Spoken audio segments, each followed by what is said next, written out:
Raised Rowdy. Welcome to the Raised Rowdy Podcast. I'm Nikki T. My name's Kurt Ozan. And we have our guest, Mr. Will Moseley. Thanks for being here, brother. Thank you. Thank you guys for having me. Yeah. We've known each other a while, but first time here on the pod. Yeah. Yeah. Well, thanks for hopping into town and jumping on it with us, brother. Yeah, man. Yeah. How's everything been? It's been good. It's just kind of steady. Steady's good. Yeah. That's way better than going the other way, you know? That's right. So we've met, gosh, I guess a few years ago now, through our buddy Josh Terry. Yep. And then I have a moment that I love to talk about when we were all down at the Floribama. Oh, God. No. It's not that kind of moment. That was a long weekend. Yeah, no, we had a great time. So for those that don't know, Will was at like our first Floribama takeover that we did, where we kind of like had people playing almost the whole weekend. Yeah. And you and our buddy John O'Clayton played the first event that we had, like kicking off the weekend. Yep. And I remember the director of programming coming in after hearing you sing one song, and he said, "Is everybody gonna be this good?" And I said, "No, sir." But I mean, from the first time we heard you sing, brother, like your voice is a gift to you and to the people that get to hear it. You know what I mean? Appreciate that. Oh, of course. And it's been such a blessing to get to see it grow from, just being someone that we met who was trying to figure it out to now like getting to release EPs and like on your socials, like seeing all the fans interact with all the content and like you really like tuning in on your sound, which we kind of always knew was going to be your sound from like what you loved and the stuff we heard you play. But it's been super cool to watch that start of that journey for you, brother. Yeah. Yeah. What have you been up to on the road recently? You've been doing some shows and we've been playing some shows. Not I guess we're like anybody else. Not as many as we want to. Yeah. But that's always the case. I mean, I feel like if we had a full schedule, we'd say, all right, well, we could add in a Tuesday or Wednesday show here too, So I guess it's one of those things. It's just it's taking some time and it's starting to grow, and that's the thing is we just want to be authentic in what we do 100%. And our sound and just the whole overall package. We want it to be what it really is. You know what I mean? We don't, and so we're just doing our best to keep it that way, and let it do its thing. Let it slowly grow. And I heard one time that however long it takes you to get up is how long it'll. If it's a quick up, then it's a quick down. Definitely can be. And so it's one of those things that we're just kind of taking it in and trying to fight the good fight and keep it moving. Dude, that's what it's all about. I mean, realistically too, like when you look at, of course, like the EP that you guys just dropped, as well as the stuff that you put out before that, like it is you, right? Knowing you and who you were before you got to release all the songs that you're now getting to release, which is amazing. Yep. And even the sound, like we're listening to it and you hear the keys running and you hear like, some steel guitar on some songs. It's country music, like that's, it is very much that. And then your voice breaks through no matter if it's at a writer's round, if it's at the Floribama, or if it's at your own show, you know what I mean? That's the thing that is going to make people always want to come back. And even on social media, I feel like you guys have done a really good job on socials too, of like capturing you and capturing the music and like letting the music kind of draw people in. Yeah. So we were shooting content here a good bit. And then we finally like decided, let's go to Georgia. Like let's go home and do it. And so we shot a round of content there, and it just instantly felt better. Yeah. It was more, because the thing is like, when you're writing songs, you're writing it from like experiences. And so you turn around and you sell that like image in your head when you're singing it. But then when you actually get to show like where those things are, like where that inspiration come from, and it's the true inspiration for it, it just connects. It just wraps all together a lot better. And so we've noticed a lot of growth just by doing that. I love that. Yeah. Yeah, and it's authentic. So, I mean, realistically, your headspace probably feels tuned in. Yeah. You know what I mean? Yeah. Like, I love that. I didn't know that, but now, like, thinking about it and, like, now seeing in my head the clips that I've seen of you from socials, it totally makes sense. Yeah. I love that.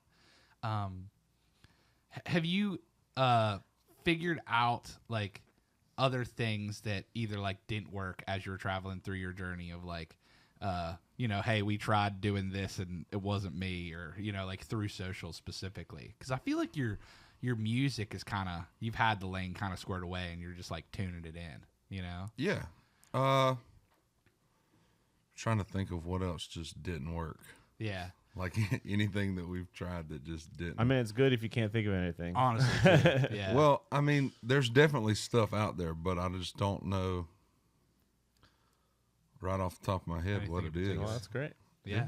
We were talking about touring a little bit earlier. Are you the kind of guy that can just be out all the time? Like, do you just want to be on the road like every weekend, or like do you get wore out doing that? No, definitely. That's like the goal. dream. Yeah. Yeah. But, you know, I guess everybody says that at some point. I really think we could take it in stride and just go with it. Yeah. Yeah. I heard that you guys were like, would you guys like built your own rig or touring rig, bus or something, or van? So what's the deal with that? We bought a church bus, Yeah. and when we pulled up, they had been trying to sell it for a while. And so we offered them a little less than what they had on it. We were like, if they'll take that, it's worth it. And boy, was we wrong. I think we could have bought a new one for what we have in it now. But Benji and his dad, actually, his dad's a master carpenter, and I mean he can just see things out, and he's built cabinets, and you know, like he can do all the work for that. Like he can do the finish work, make it look right. And so we bought the bus. I'm trying to remember the first thing that went wrong. 10 minutes down the road. Oh, God. We buy the bus, 10 minutes from the church, we get on the interstate, we make it 2 exits, blow out the inside rear tire. Oh, man. So we're sitting there and we're like, we just bought this thing. And that should have been my sign right there. Like I should have took it back and been like, hey, y'all shred that check and keep trying to sell this bus. Literally from God. He's like, don't buy my homie's van. It was awful. So, but we called some guys. They came and changed the tire. That was, sign number one. We just ignored it. Took it home, put new tires on it. On the way home, something else happened. On the same day. Yes, because I remember limp mode. That's it. It went into limp mode. So we're on the way home, and it just like the engine just dies out. And we're like, what is this? Brutal. But then we would have either had to tow it back to the church or figure out what was wrong with it. And we're like, it's been sitting up a while, so I guess maybe that's the problem. And so we're like doing all this, reasoning, like, it's going to have a few little Coping. kinks. Yeah. Yeah. We, I think it was like last month. We've owned this bus for 2 years, year and a half. Happy anniversary. Yeah. Last month, we finally found someone who could tune and delete the exhaust and all that. So we've finally beaten the limp mode problem. It's been a nightmare. That's crazy. Yeah. What kind of van is it so I never buy one? So it's a GMC 5500 with the Duramax in it. And what sold us on it is it's a 6.6 Duramax, and it's got 48,000 miles on it. I mean, that's nothing. It's brand new. Yeah. Except everything else is wore out. Or either they replaced the dash. Yeah. Well, that happened to me. Like, I bought a Jeep, like my first car. I bought when I was 25.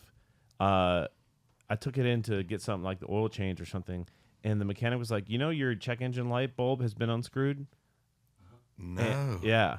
Like, so they sold it to me. They just the check engine light was on when I bought it. They just unscrewed the bulb out of the dash. That's awesome. That's wild. I seen a video the other day where this guy, his check engine light was on. He's like, I'm tired of looking at it. He takes a drill and just runs the drill bit through the thing, busts the light bulb out and pulls it out. He's like, all right, it's fixed. I don't think that's how it works.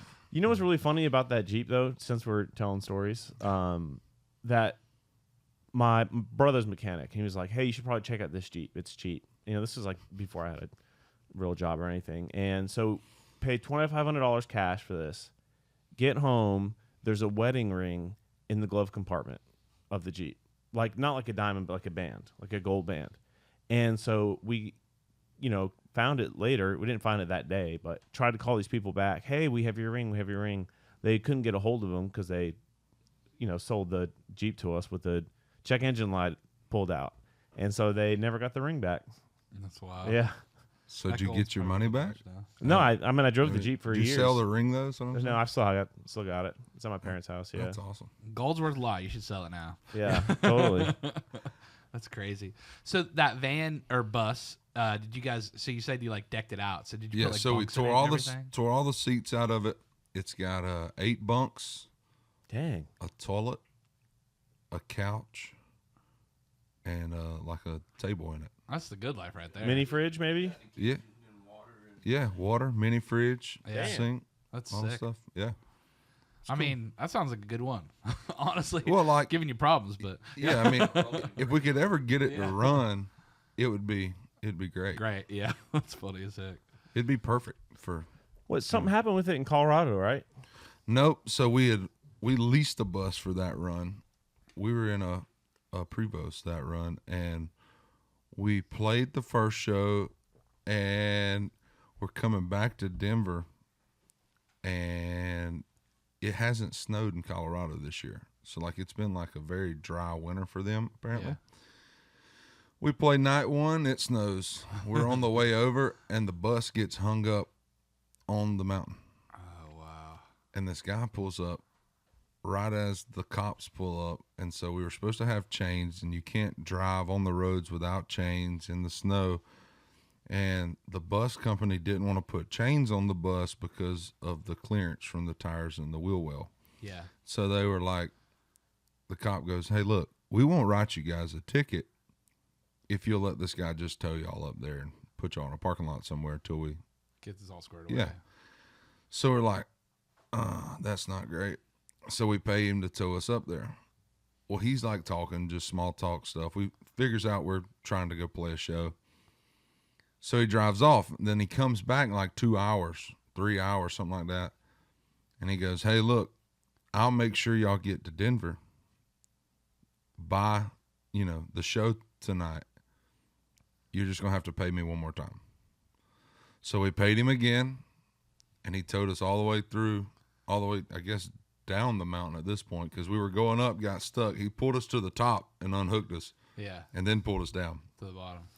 Yeah, that's what I was thinking. Yeah, just fucking shove us down, bro. Yeah. Keep our money. At this point, just get us rolling and let go, Yeah. But come to find out, the guy has a show. It's called Mountain Recovery, and it's on Discovery. So he brought in cameras, GoPros, all the stuff, and they filmed the whole thing. So wow. We might wind up on the Discovery Channel because of it. Well, I meant pay for some free content. There you go. Yeah. Or Yeah, something like some that. exposure. How much was it, if you don't mind us asking, the tows? Were they expensive? They were $1,500 a piece. Yeah, crazy. But probably less than you were at a loss not doing the show, Yeah. Maybe. If you're listening to this or watching this, buy some Will merch right now. Buy some Will merch, please. Yeah, it'll pay for that Denver trip we went on 2 months ago. There you go. Crazy. That's how it works sometimes. Buy a koozie. Yeah, I'm working with an artist, Connor Hicks, and we build out our spreadsheet for all the shows we're doing for the year. We're like, yeah, so we're expecting to lose this much money on these runs of shows. It's wild. I never expected that part of it. But as you grow, the expenses grow. 100%. And then it's you find yourself in this gray area where it's all right, well, we need to take this. So we take it, and then it's oh. I thought we were in the gray area, but now we're in the red area. Yeah. One toe just tips the scale on you. Absolutely. But I mean, all of that is so you can build it so that you do get to play more dates. That's right. So that the rate goes up on those dates. That's right. You know, it's like that's what I was talking about. It's like you're building a small business. Yeah. You know, and when I started Raised Rowdy, I put money in for 5 years. You know, I took $0 out of it. You know. Yeah. So it's like, and then when I started taking money out of it, it was $100 whenever I would host a writer's route. You know, I'm like, all right, I'm going to pay myself $100 now. But that's the same thing you're doing as an artist, right? You're the head of a small business, and you're trying to grow it so that your yearly revenue is high enough that everybody's good. That's right. You know, all while really building fans. Yeah. Right? Like that's the key to the whole thing. That's it. Is like every show you get to go to and get in front of people, there's going to be more Will Moseley fans. Once they hear you sing, once they see the live show, you know what I mean? That's it. And they are going to buy merch. And they are going to hopefully come back and bring a bunch of their friends the next time you play in that town. That's right. You know? And that's the whole thing. Is like just the blessing of getting to go out and do it. And honestly, like you talked about, like club shows aren't happening as much anymore. No. Right? These club owners are having a hard time paying their bills, you know, because not as many people are drinking Surfsides, you know? True. But like, that's part of it, you know? Like they're like, I remember talking to a club owner that owns a local club around here, and he was like, if I bring in a Heritage Act, I get all those people out, and those people are still drinking, you know? ZZ like, Top comes in, everyone's buying Michelob Ultras all night long. Yeah. He's like, but if I'm bringing in a younger crowd, he's like, a lot of the younger crowd aren't drinking like they used to 10 years ago, the younger crowd. Yeah. You know? So he's like, it's an interesting predicament for me because it's like, and now the Heritage Acts want so much money, I can't afford them, you know? Yeah. And everybody's touring expenses are gone up. I mean, like you talked about, like one mess up, and you're in the hole, you know. So you gotta charge the right rate to play a show for it to make sense, so you can keep doing it. You know, that's it. That's the whole game, is figuring that out. All this stuff just because you picked up a guitar when you were a kid. Now you got to worry about all this stuff. Yeah, not even that. How old were you when you started playing guitar? You were 19 or 20. Yeah, that's what I remember talking about that in the past. It's cool to see it grow. And how old are you now? 25. 25. Crazy, because young buck, dude. Yeah, dang. Well, only 25 now, and you looked like you were 25 when we met you when you were 21. You know, now I look 40. No, honestly, you probably look exactly the same. Yeah, you're slightly taller, but yeah. No, I seen a picture the other day with no beard, and I was like, I can't go back to that. Oh yeah. When I met you, you were already bearded up. You know. Yeah. That's why you are still my friend. Yeah. I don't even know what I would look like out of the beard. Kurt would look silly probably too, but I look great, brother. No matter what. But it's super cool too. Like, I mean, again, like you said, like you probably knew you had a voice that could sing some things, right? Not really. Not before I started playing guitar. Really? I never found it. I never sang. I mean, I sang like as a kid in church a little bit, you know. Yeah. But like nothing before that. Yeah. Like, I mean, after that, it was just kind of, I never sang.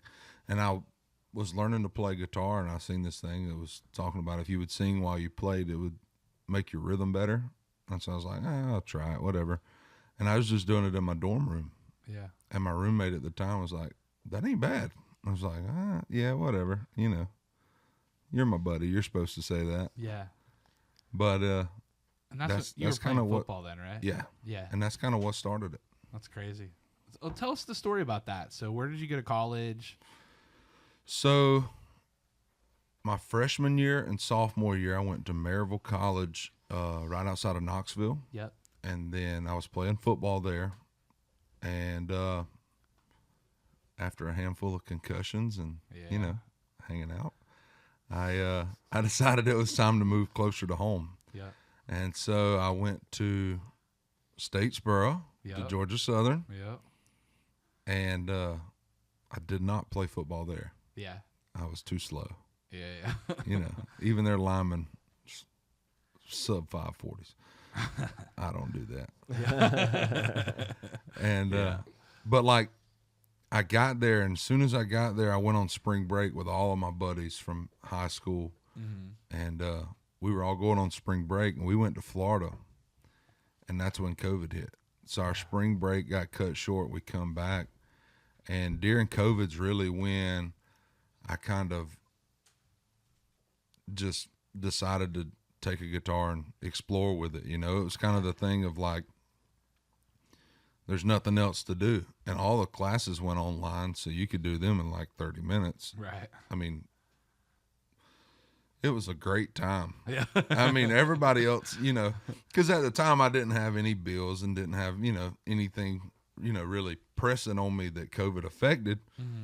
And so it was awesome for me. Like we hung out by the pool and drank and had a good time. And then I would play the guitar, and one day a week I would do all of my college classes. The hardest thing was after COVID, I started playing some gigs. Yeah. And so like they were just acoustic gigs and around Statesboro. Well, Mexican restaurants. Yeah, just around Georgia. But it's like, you guys would give me $150 and I come in here and eat for free and drink for free, and you're going to pay me? And I get to play a guitar that I just learned how to do, so it's like a cool party trick right now. Yeah. And so the hardest thing to do was finish in college. Yeah. Because the next semester it all went back to in person. And it was my senior year, and I had like 1:08 a.m. Oh yeah. my first semester of my senior year, and I was like, I ain't doing it. Like, I'm done. Like I'm wrapping this up. Senioritis. Yeah. Yeah. Like, you know, you just had the best college experience ever for a semester during COVID. Yeah. You're hanging out with your buddies. You're all doing your college classes online.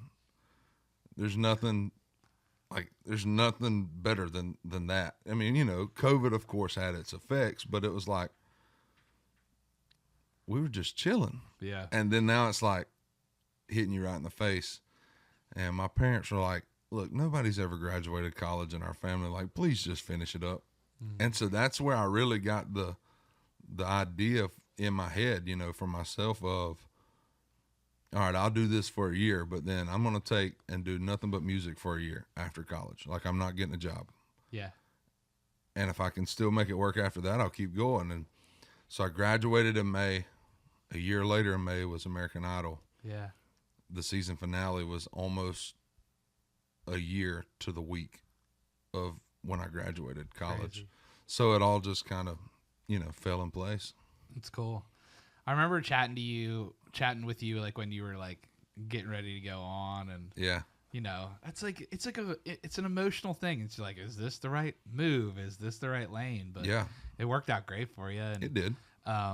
honestly, just shined a light on the thing that you're doing. And Yeah. honestly, like, I feel like your lane has picked up more than a lot of people that have that kind of spotlight. Yeah. And honestly, too, like, you found fans, Yeah. right? And you're continuing to build them even more now. Yeah. You know? Some of them crazier than others, but yeah. Yeah. I mean, that's how it works. I bet there's a distinct difference between people that found you through American Idol and then people that just found you by listening through your music. There is. So like, We appreciate all of them, especially when they buy merch, but yeah. there, you know, because you get the people, it's almost like the people who found you just by listening feel guilty that they didn't find you earlier when you were on I'm sorry, I don't watch TV. And it's like, it's okay, I don't either. Yeah. Like, it's fine, you know? But it's like, it's almost like they feel guilty about it, of not finding you sooner or whatever. And it is what it is. Like, I mean, we're just happy you're here now, you know, really 100%. and truthfully. Like, that's the cut and dry of it. But the other people are like, I voted for you 10 times every night. And it's like, well, thank you. Like, that's cool too. But like, the one thing about the fans that found me on American Idol is they saw that like story from TV that like they painted out this way. And for the most part it was right, but it, it just emphasizes on the emotional sides of things. For sure. And so those people see you as that, and like that's what you are. Mm-hmm. And it's like, yeah, but there's more. Right. No, that's you. It's like, no, I'm telling you, there's more to me than what you saw in those 30-second clips. Right. Yeah, that totally makes sense. That's an interesting thing to think about too. Yeah. But I mean, the longer your career goes and the more, that's the part of it too. It's like in social media, playing songs, of course, but part of it is like, what parts of yourself do you give? Yeah. On a show like that, you're giving parts of yourself right away. Yeah. Before they even hear you sing or right after they did. That's right. What I mean? Yeah. So it's it's an interesting part, but I think that's one of the hardest parts. Like when we talk to artists, is like, what parts of you do you give to the fans? Yeah.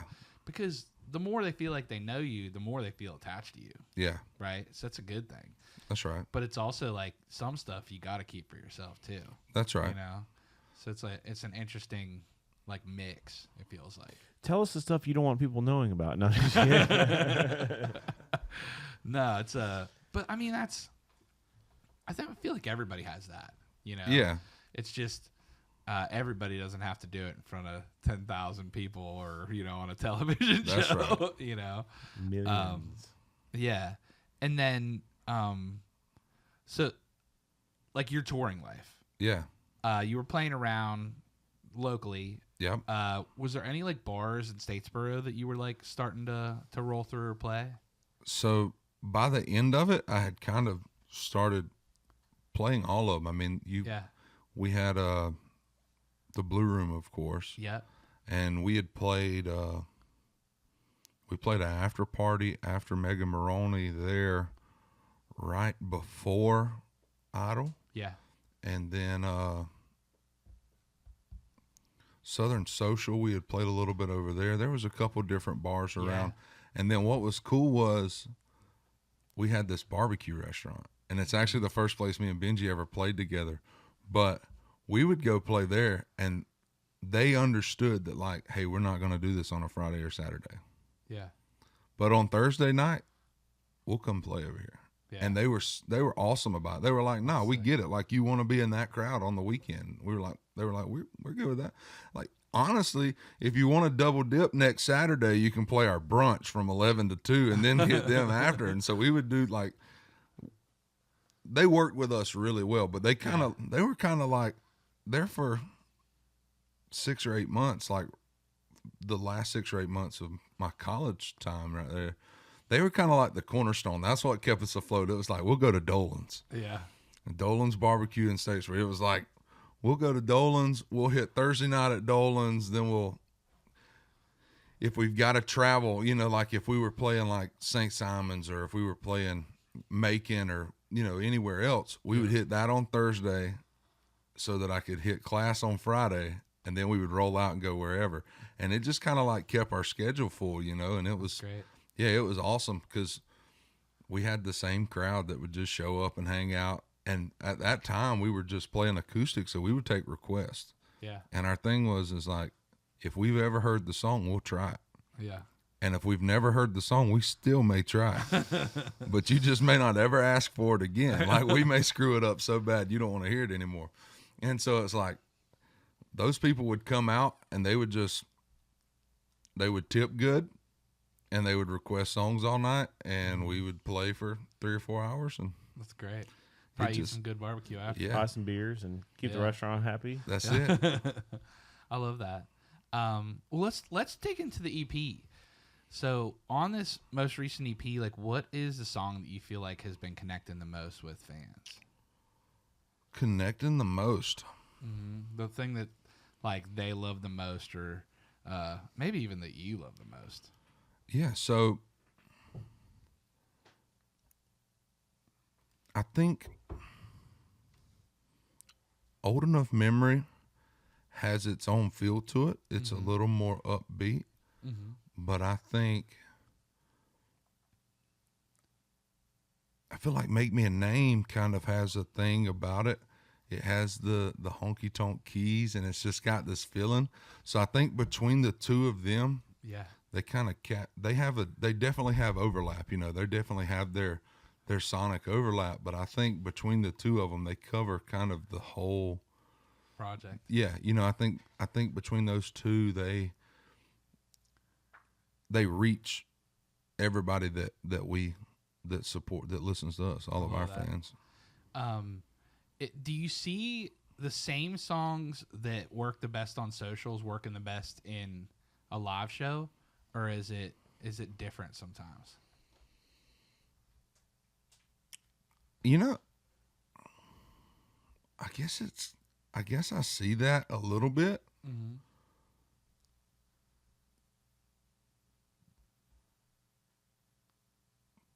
But at the same time, like, I don't know. Like, I feel like at our live shows,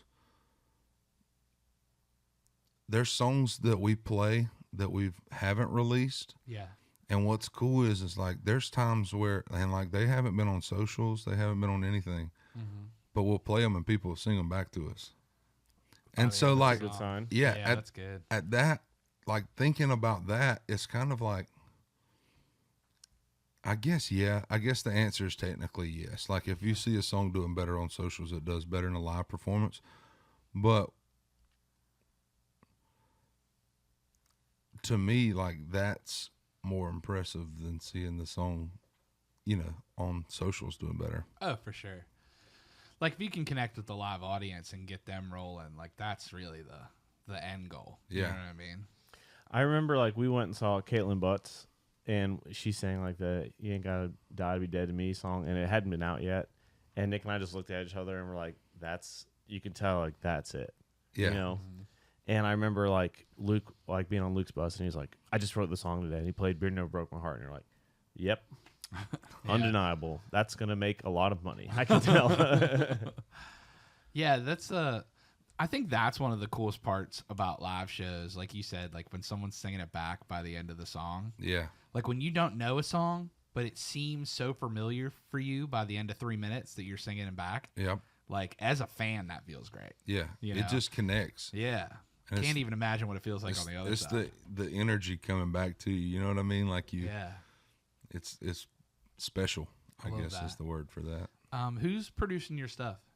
Right now we're using Cliff Aldrich. Cool. And where's he out of? Here. Awesome. Yeah. And then what band guys do you have like playing on it, or studio musicians? Do you know any of the if you I could look it up right now. Look at this. Mechanic. View credits. No, Cliff didn't produce Mechanic. No, Alex Maxwell did. What? Yeah. We know Alex real well. Yep. Yeah. But that's is an interesting thing too. So like before you got to town, had you worked with anyone like on studio work, like down in Georgia, or is it you really just got into that world here? Yeah. So we before we got to town, I was using a guy up in Macon or down in Macon from here. He's up from home. Lucas Woodgear, and he kind of did everything in-house. Yeah. He had a home studio, and I think he produced the first 4 or 5 singles that I put out, you know, kind of on my own. Yeah. And it just kind of worked. It was easy. He was 2 hours from home. Yep. Did a good job, and so we used him for the first 5 anyway. Cool. Also, I know that you have a big moment coming up. Yeah. So let's talk a little bit about the Opry. Yeah. So the Opry's just always kind of like, since I've started playing music, it's just been kind of just a special place for me. And I really got to thinking about it a year or so ago. So my granddad is 92. And when he was a kid, they had like a big radio on the porch, but they were the only house around to have a radio. And so every Saturday night they would all sit on the front porch, and they'd make all the kids be quiet and sit down, and they'd turn on the WSM radio live from the Grand Ole Opry. And every Saturday night they'd listen to the Opry. And like, now I just think about, like, at that time, the only way they heard of a new artist, or the only way they discovered new music, or the only way you reached those people was through that stage. Like, that was the stage that you played that, like, kind of gave you validity. Yeah, got ears on it. Yeah. For sure. And so, in my opinion, I still feel like there's some truth to that. Like, I still feel like that tradition kind of holds a little bit. And so that's what makes it so special to me is that, like, now we're getting that opportunity. And so my granddad's going to be able to be there. It's going to be pretty sweet. Oh, that's so cool. That means you're bona fide. Yeah. Really? I meant, like, I'm not even, like, joking. Like, it's just sort of like the old school people being like, we appreciate you, kid, you know? Yeah. Yeah. Yeah. Like, you're one of us kind of a vibe. Yeah. So cool. And we had that podcast recently with Mark Wills. Yeah. And just hearing him talk about it. Yeah. And, you know, his history with the Opry, and then some of the stuff he went into with previous people. And it's just such a stalwart in the industry in terms of, you know, just like you said, like, it's such a, that is artist discovery before there was artist discovery. That's it. Right. And now in a crazy world of, like, TikTok and, you know, like, when I was young, it was MTV. Yeah. Right? Like, there was no YouTube, you know? It was like you'd see stuff on the radio that you were listening to terrestrially in your local area, or it would be MTV, you know? That's right. But for country music, that's always been the Opry. Yeah. You know? And that is a big part in due to the other people that are members of the Opry. Yeah. Being like, this person. Well, it's just, it has a tradition, and it's, you know, every member contributes to holding that tradition at a certain mark. Yeah. That they just don't let it fall below, you know? And so that's what's so special about it, is just that, you know, it's kind of that acceptance of, okay, well, we're also holding ourselves to that standard. You know, they're going to let us play on that stage. I feel like if you're not, they're not inviting you if you're not, you know, at a certain, I don't mean like a certain level or a certain. Go ahead and say it. Yeah. No, but like, you know, there's a reverence. Yeah. Yeah. Yeah. You get what it is to play it. Yeah. You know what I mean? You have to be great. Yeah. You just do. You have to be great, and you have to care about it. I think is like another. There's part an appreciation for it. Yeah, like you understand what it means to be a member. You understand what it means to grace that stage. Yeah. You know? And I mean, having a story of like your grandpa, you know, and all the families around that listening to it, that's got to be just wildly full circle for him too. Yeah. So I'm cool. excited. Congrats, man. Yeah. Thank you. That's amazing. It's one of those things where it's like you don't think about it, and then you think about it all the time, and then it happens, you know? Yeah. So it's super cool to get to hear that happening for you. Is there any other shows that you have coming up that you're like excited about, or anything close to the hometown you're getting to play? So we're the night before the Opry, we're playing in Macon for the Georgia State FFA convention. Heck yeah. And I was a member for 3 years in middle school, 7 years. Yeah. And so it's like, I'm kind of excited about that. Just because of the, like, I mean, they could have gotten anybody and they chose us. So, that's kind of cool. I love that. And we're playing the show with you guys, the Eric Church show. Eric. Well, it's festival. The festival, Oh, Eric yeah, Church, yeah. and I'm trying to remember who all else is on it. But Which one is that? Is that Boots in the Band? yes. Yeah. Yeah, that's going to be sick. I'll be out at that one too. Oh, sweet. Yeah. So that's first year for that festival too. Really? Yeah. That's It's awesome. a brand new festival out there, but it's Peachtree that, Yeah. like, we're doing a lot of festivals with this summer. Yeah, that's awesome. Dude, we're excited. It's going to be a crazy summer for us, you know. And that festival, like, the lineup for that's insane. Yeah. During did a great festival job. season, you guys are everywhere. Busy Running. boys. Yeah, Matt more than me, But luckily, they're flying him in. Him and Ike are flying into some shows. I'll be driving into some of them that they're flying into. That's always fun. But nah, man. Bring your snow tires. Yeah. Bring the chains. Yeah. No, it's been cool. And same thing, like you guys building your world. You know what I mean? Like that's right. What we did was we went to festivals and we were just fans, and then we went to festivals and we're like, hey, can we sell merch? And then we went to festivals and we brought a content person and did content for them. And then eventually they're like, all right, why don't you guys do a stage here? You know? That's awesome. And then maybe one day we'll get to book it ourselves, you know? That's it.